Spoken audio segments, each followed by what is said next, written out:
Hello friends, this video on System of Particles and Rotational Motion Part 25 is brought to you by examfear.com. No more fear from exam. So now in all our previous slides, while we were calculating moment of inertia, you saw that it was not a very simple and easy process, right? In order to calculate the moment of inertia, we had to assume so many things. We had to do such big calculations and all, right? Now, in order to calculate moment of inertia along different axes of the same body, there were some easier methods which were evolved, right? So there were two theorems based on which we were able to calculate the moment of inertia easily for different objects and different bodies. So what were the two theorems? The theorem of perpendicular axis and the theorem of parallel axis. So these are the two theorems which were extremely helpful in calculation of moment of inertia. So let us look at each of the theorems one by one in detail. So let us first talk about the theorem of perpendicular axis. This theorem states that this is applicable only to planar bodies. Now what are planar bodies? Planar bodies, as the name suggests, planar, that means plane. Bodies which are flat with negligible thickness. Like for example, let us suppose if you have a circular plate with this much thickness. So you can consider this as a flat body or a planar body. On the other hand, if you have a circular plate with this much thickness, you cannot consider it as a planar body. So this theorem of perpendicular axis is applicable to planar bodies whose thickness are negligibly small. So this theorem states that the moment of inertia of a planar body about an axis perpendicular to its plane is equal to the sum of the moment of inertia about two perpendicular axes concurrent with perpendicular axis and lying in the plane of the body. So this theorem states that the moment of inertia of a planar body about an axis perpendicular to its plane, let us suppose this is some planar body. So the moment of inertia about an axis perpendicular to its plane, let us say about this axis which is perpendicular to the plane of the body, is the sum of the moment of inertia about two perpendicular axes concurrent with perpendicular axis and lying in the plane of the body. So that means this is the perpendicular axis, this is the axis which is perpendicular to the plane of the body, and these two are the perpendicular axes which lie in the plane of the body. So this theorem states that Iz is equal to Ix plus Iy. That means moment of inertia about the axis which is perpendicular to the plane of the body is equal to the sum of the moment of inertia along the axis which is perpendicular to the plane of the body, which are perpendicular to this axis Z, but they lie on the plane of the body. Right? So here if you see, this is my planar body. Now X and Y are the two axes which lie in the plane of the body.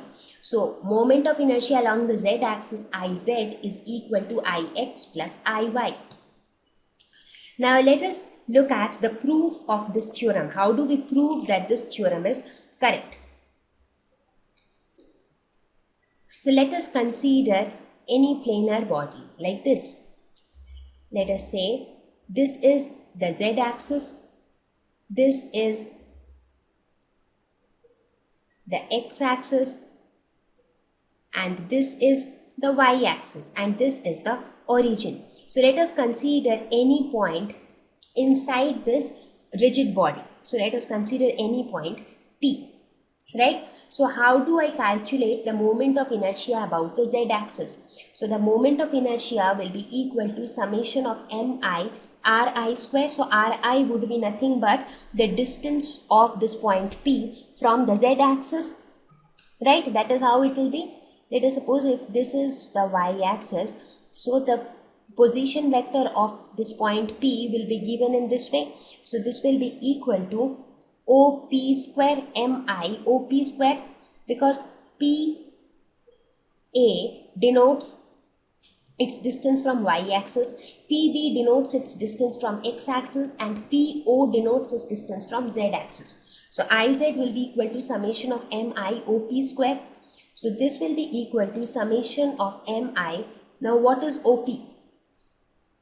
If you look at this triangle, OP is nothing but OB plus PB, right? So this can be written as OB square plus PB square.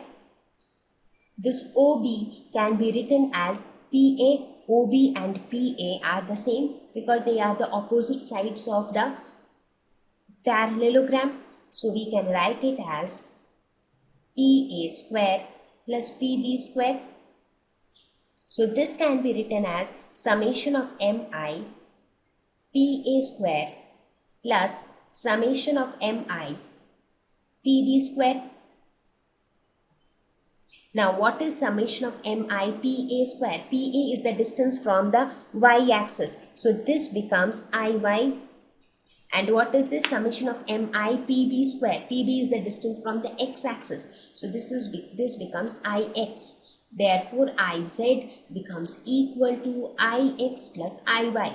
So the moment of inertia about an axis which is perpendicular to the plane of the planar body is equal to the sum of the moment of inertia about perpendicular axis which lie in the plane of the body. So let us look at an example of this theorem of perpendicular axis. So let us suppose we want to calculate the moment of inertia of a uniform ring about its diameter. So if you remember, while we were calculating moment of inertias, we calculated the moment of inertia of a uniform ring about an axis passing through the center of the ring. Right? There is a difference between the two. When I say about an axis passing through the center, it means this way. But when I say through the diameter of the ring, it means this is the diameter. Right? So that is the difference between the two. So now let us suppose that this is x-axis and this one is the z-axis and this is the y-axis. Right? So moment of inertia of the ring about the z-axis is nothing but the moment of inertia about an axis passing through the center of the ring. So that we had calculated in our previous slides as mr square. Now from this theorem, so as per the theorem, Iz is equal to Ix plus Iy. Now since the ring is uniform, therefore all the diameters are equal. Since ring is uniform, therefore the diameters are all equal. As a result, Ix will be equal to Iy. Therefore we can say that Iz is equal to 2Ix, or we can say Ix is equal to Iz divided by 2, which is equal to mr square divided by 2. Therefore, the moment of inertia of the ring about the diameter is equal to mr square by 2. So that is why we told that the value of the moment of inertia changes with the value of the changes as the axis of rotation changes. So the moment of inertia of the ring about an axis passing through the center of the ring is mr square. Whereas the moment of inertia of the same ring about an axis passing through the diameter of the ring is mr square by 2. Thank you. Please visit examfear.com to watch free educational videos, try free online tests, get the best quality study materials, study from the best tutors and mentors, and much more. Thank you once again.